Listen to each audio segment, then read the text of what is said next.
Preste bastante atenção na pergunta do Celso Portioli. Esses dias vi uma postagem, eu perguntei para muitas pessoas que já vieram aqui.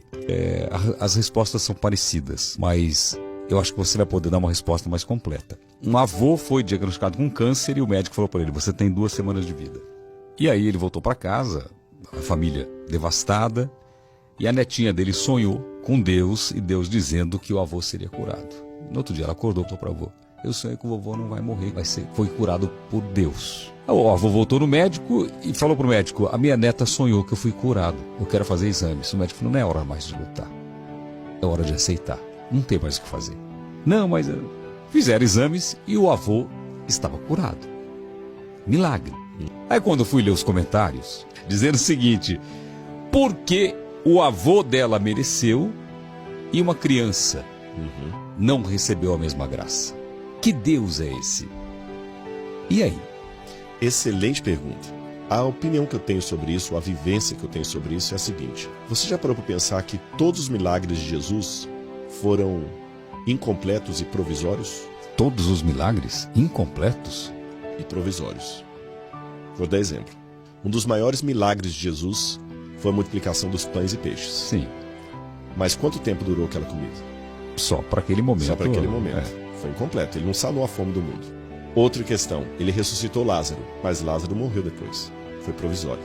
Todos os milagres de Jesus, eu falei, foram incompletos e provisórios. Provisórios no sentido de: ele curou o aleijado, mas o aleijado depois morreu de outra doença. Ele curou o leproso, mas o leproso morreu depois de outra... O cego. Ele curou o cego, mas no outro dia ele não arrumou emprego para o cego. Lembra que o cego vivia de pedir esmola. Você viu que os milagres eram provisórios e como eu falei assim, e provisórios em que sentido? O leproso que Jesus curou, depois acabou morrendo de outra doença que Jesus não curou. Por que assim? É porque na dinâmica do grande conflito, se Deus, vou colocar as hipóteses, se Deus curasse todo mundo, não haveria necessidade do juízo final. Sim.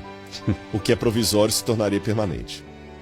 Já viu aquelas pessoas desmazeladas com casa? Muitas esposas que às vezes tem aquele marido, aquele sujeito que fala assim: amor, tá quebrando o cano ali do banheiro. Ah, eu vou arrumar, e nunca arruma. E depois faz um remendo ali. Eu vou arrumar, esse aqui é só provisório. Gambiarra definitiva. E aquela gambiarra fica definitiva. Sim. O provisório virou permanente. E a pior coisa que tem é quando o provisório se torna permanente. É gambiarra mesmo, você usou a expressão correta. Esse mundo é provisório.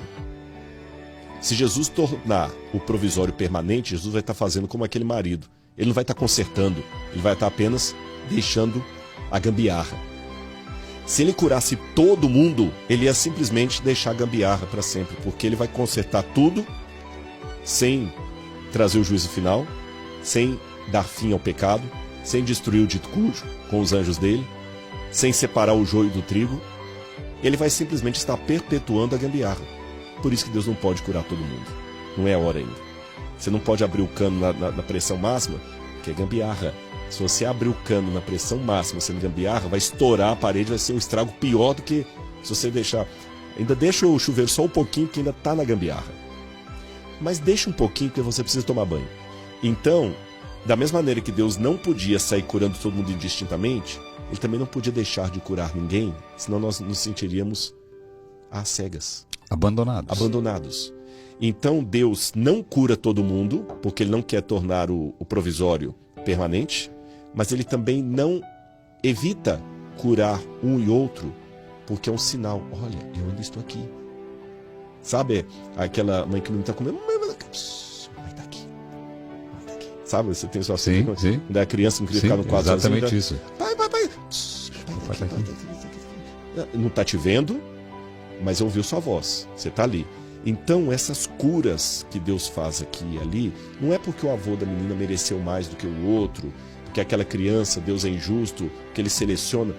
É uma maneira de falar assim: papai tá aqui. Não dá para acender a luz ainda, você vai dormir agora.